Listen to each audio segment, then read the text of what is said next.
ಕಡೆ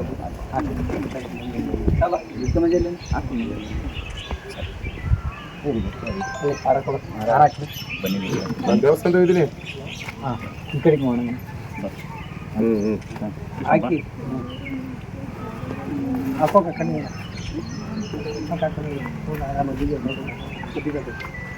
ಮೇಡಮ್ ಗೋಪಿಂದ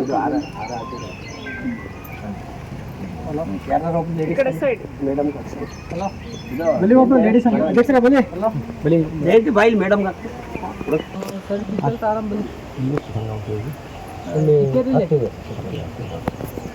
ಬಂದಿರತಕ್ಕಂಥ ನಮ್ಮ ಜಿಲ್ಲಾ ನಿರ್ದೇಶಕರಿಗೆ ನಮ್ಮ ಗ್ರಾಮದ ಪರವಾಗಿ ನಮ್ಮ ಟ್ರಸ್ಟಿನ ವತಿಯಿಂದ ನಾನು ಧನ್ಯವಾದಗಳನ್ನ ಅರ್ಪಿಸ್ತೇನೆ.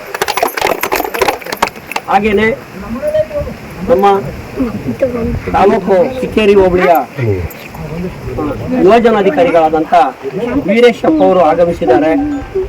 ಅವರಿಗೂ ಕೂಡ ನಮ್ಮ ಗ್ರಾಮದ ಪರವಾಗಿ ಆಗ ನಮ್ಮ ಟ್ರಸ್ಟಿನ ವತಿಯಿಂದ ಧನ್ಯವಾದಗಳನ್ನ ಅರ್ಪಿಸ್ತೇನೆ.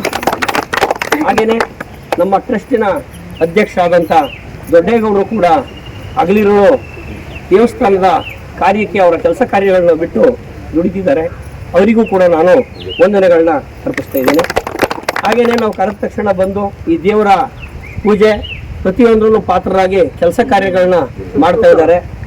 ನಮ್ಮ ಜಯರಾಮ್ ಅವರಿಗೂ ಕೂಡ ವಂದನೆಗಳನ್ನ ಅರ್ಪಿಸ್ತಾ ಇದ್ದೀನಿ. ಈಗ ತಾನೇ ಬಂದಂಥ ನಮ್ಮ ಸಮಾಜ ಸೇವಕರು ಹಾಗೂ ದೈವ ಸಂಭೂತರು ಆದಂಥ ನನ್ನ ಸ್ನೇಹಿತರು ಆದಂಥ ಮಟ್ಟೆ ಮಂಜಣ್ಣರಾಗಿಸಿದ್ದಾರೆ. ಮಟ್ಟೆ ಮಂಜಣ್ಣರಿಗೂ ಕೂಡ ನಾನು ವಂದನೆಗಳನ್ನ ಅರ್ಪಿಸ್ತೇನೆ.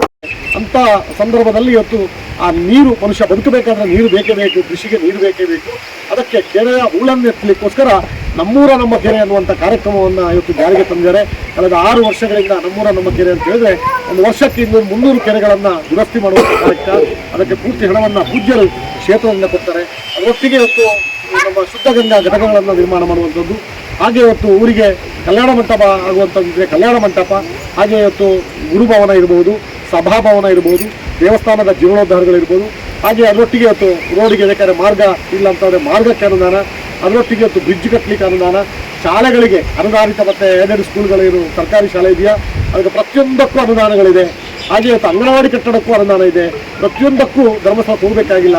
ನಮ್ಮ ಯೋಜನೆಯ ಕಾರ್ಯಕರ್ತರನ್ನು ಭೇಟಿ ಮಾಡಿ ನೀವು ಮನವಿಯನ್ನು ಕೊಟ್ಟರೆ ಖಂಡಿತ ಅದಕ್ಕೆ ಸ್ಪಂದನೆಯನ್ನು ಕೊಡಲಿಕ್ಕೆ ಸಾಧ್ಯ ಆಗ್ತದೆ ಅಂತ ಹೇಳ್ತಾ, ಇವತ್ತು ಹಿರಿಯರು ಹಾಕಿಕೊಟ್ಟಂಥ ಎಷ್ಟೋ ದೇವಸ್ಥಾನಗಳಿದೆ.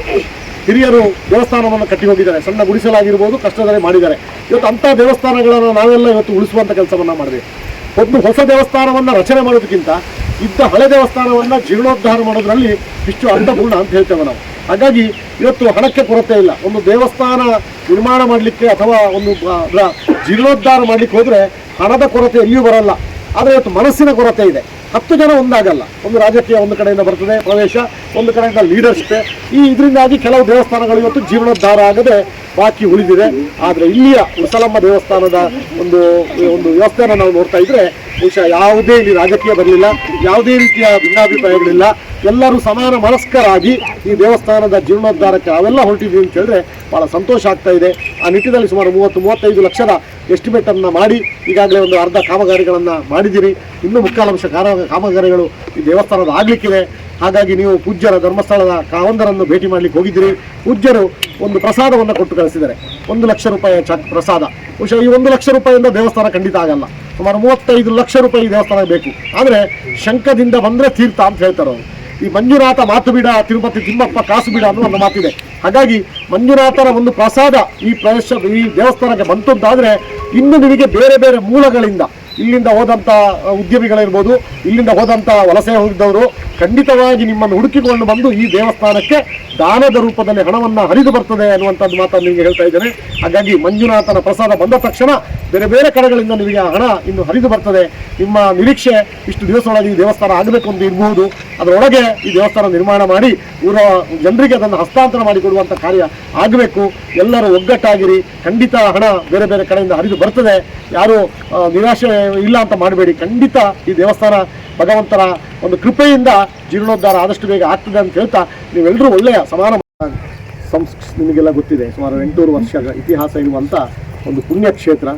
ಅಲ್ಲಿರುವಂಥ ಧರ್ಮಾಧಿಕಾರಿಗಳಂತ ಡಾಕ್ಟರ್ ಡಿ ವೀರೇಂದ್ರ ಹೆಗಡೆಯವರು ಲೋಕ ಕಲ್ಯಾಣ ಆಗಬೇಕು, ಜನರು ನೆಮ್ಮದಿಯಿಂದ ಬದುಕಬೇಕು, ಜನರು ಪರಿವರ್ತನೆ ಆಗಬೇಕು, ಸ್ವಾವಲಂಬಿ ಬದುಕನ್ನು ಕಟ್ಟಿಕೊಳ್ಬೇಕು ಅನ್ನುವಂಥ ಉದ್ದೇಶದಿಂದ 1982ನೇ ಇಸ್ವಿಯಲ್ಲಿ ಗ್ರಾಮಾಭಿವೃದ್ಧಿ ಯೋಜನೆಯನ್ನು ಇವತ್ತು ಪ್ರಾರಂಭ ಮಾಡಿದರು.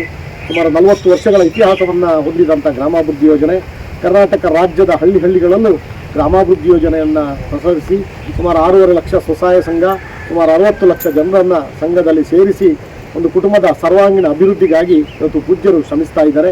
ಅದರೊಟ್ಟಿಗೆ ಊರಿನ ಸಮುದಾಯಕ್ಕೆ ಸಂಬಂಧಪಟ್ಟಂತೆ ಸಮುದಾಯದ ಸಹಭಾಗಿತ್ವದೆಡೆಗೆ ಎಲ್ಲರೂ ಬೇರೆ ಬೇರೆ ರೀತಿಯ ಆರ್ಥಿಕ ನೆರವನ್ನು ಕೊಡುವಂಥದ್ದು ನಮ್ಮ ಗ್ರಾಮಾಭಿವೃದ್ಧಿ ಯೋಜನೆಯಲ್ಲಿದೆ.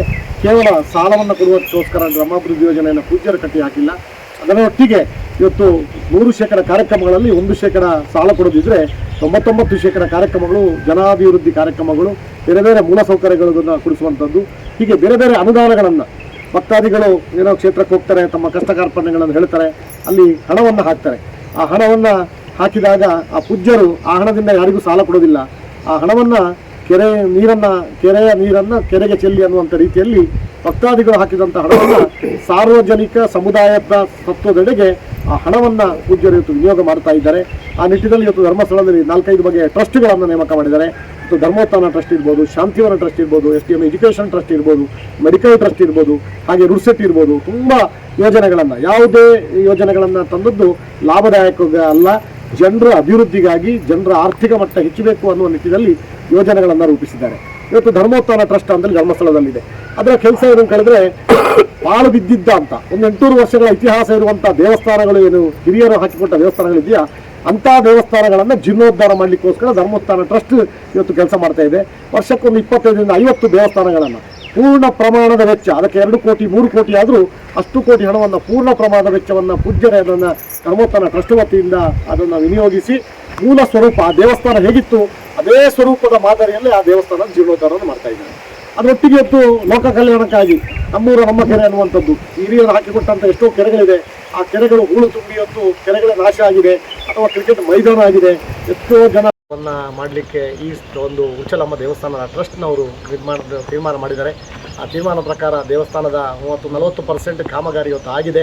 ಈ ನಿಟ್ಟಿನಲ್ಲಿ ಧರ್ಮಸ್ಥಳದ ಪೂಜ್ಯರನ್ನು ಈ ಸಮಿತಿಯ ಟ್ರಸ್ಟ್ನವರೆಲ್ಲ ಭೇಟಿ ಮಾಡಿದ ಸಂದರ್ಭದಲ್ಲಿ ಪೂಜ್ಯರು ಪ್ರಸಾದ ರೂಪವಾಗಿ 1 ಲಕ್ಷ ರೂಪಾಯಿಯ ಡಿಡಿಯನ್ನು ಕೊಟ್ಟು ಕಳಿಸಿದ್ದಾರೆ. ಆ ಡಿಡಿಯನ್ನು ಪೂಜ್ಯರು ಕೊಟ್ಟಂಥ ಡಿಡಿಯನ್ನು ಈ ಉಚ್ಚಲಮ್ಮ ದೇವಸ್ಥಾನದ ಟ್ರಸ್ಟಿನ ಎಲ್ಲ ಪದಾಧಿಕಾರಿಗಳಿಗೆ ಈ ಹಣವನ್ನು ಬಹಳ ಸಂತೋಷದಿಂದ ನಾನು ಹಸ್ತಾಂತರಿಸ್ತಾ ಇದ್ದೇನೆ. ಆದಷ್ಟು ಬೇಗ ದೇವಸ್ಥಾನದ ಕಾಮಗಾರಿ ಪೂರ್ಣಗೊಂಡು ಈ ಊರಿಗೆ ದೇವಸ್ಥಾನವನ್ನು ಹಸ್ತಾಂತರ ಮಾಡುವ ಸಂದರ್ಭ ಆದಷ್ಟು ಬೇಗ ಬರಲಿ ಅಂತೇಳಿ ಶುಭವನ್ನು ಹಾರೈಸಿ 2 ಮಾತನ್ನು ಮುಕ್ತಾಯ. ಶ್ರೀ ಮಂಜುನಾಥ ಸ್ವಾಮಿಗೆ, ಶ್ರೀ ಅಮ್ಮನವ್ರಿಗೆ, ಶ್ರೀ ಉಚ್ಚಲಮ್ಮ ದೇವಿಗೆ.